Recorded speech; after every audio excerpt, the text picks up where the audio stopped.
Hello, I'm Rob. Welcome to 6 Minute English. With me today is Neil. Hello, Neil. Hi there, Rob. In this program, we're going to be talking about endangered species, particularly elephants in China. So let's start with a question, Neil. Do you know how many elephants are still living in the wild in China? Is it A, fewer than 15,000, B, fewer than 1,000, or C, fewer than 300? I don't know, but I'm going to have a guess and say be fewer than 1,000. Okay, well, we'll let you know if you're right or wrong at the end of the program. So, Rob, have you ever come across any animal species that are under threat in your travels? Yes, I have. I went to Australia a few years ago and I saw some turtles on the beach laying their eggs, and they're very rare, aren't they? Ah, they are very rare. I've always wanted to see them, but I haven't had the chance. I was lucky enough to see a panda when I was in China once, and they're threatened with extinction too, of course. Yeah. Well, the sad thing is, Neil, these animals are in danger largely because of the activities of human beings. There's all sorts of reasons why this is happening. Yes, and it's actually very upsetting. It could easily be prevented if people thought a bit harder about the impact their lives make on wild animals. Take those sea turtles you were talking about, for instance. They're under threat for all sorts of reasons, overfishing being one of them.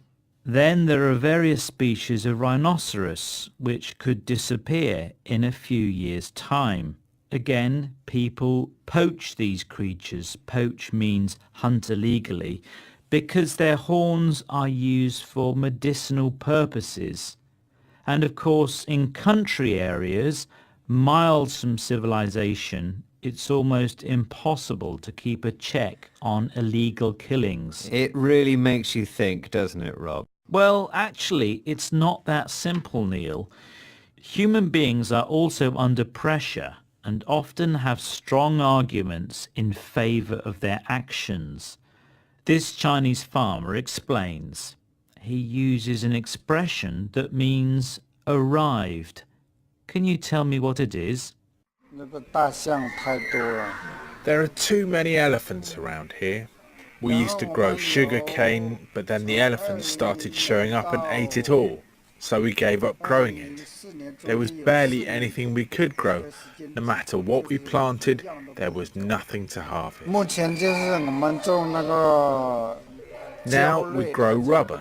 It's the only thing they won't eat. He said showing up. This means the elephants arrived. And he said they gave up growing it. This means they stopped growing it.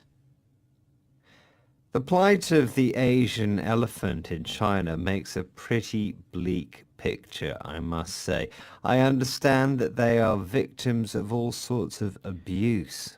Yes, experts say their numbers have declined by 50% in the last 75 years. Poaching is one reason why. They're hunted not for their tusks, that happens to the larger African elephant, but for their skins to make leather goods and for their meat. They are also losing their habitats, that's the places where they live, because of the growth in the number of plantations, particularly rubber, but also other cash crops. These agricultural monocultures, as they're called, spell death for the elephant's lifestyle. Logging or deforestation, in which whole forests are destroyed, also adds to their problems. What's more, in some places their migratory routes have been cut off by human populations living in newly established villages.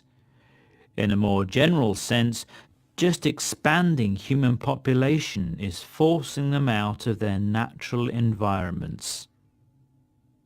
There's another very unpleasant way in which these creatures are suffering, Rob. Many of the young elephants are taken away from the herd and turned into performing circus animals for tourists. No, really, Neil? Yes, I hear that sometimes nails are driven into their feet. They're deprived of sleep, food and water.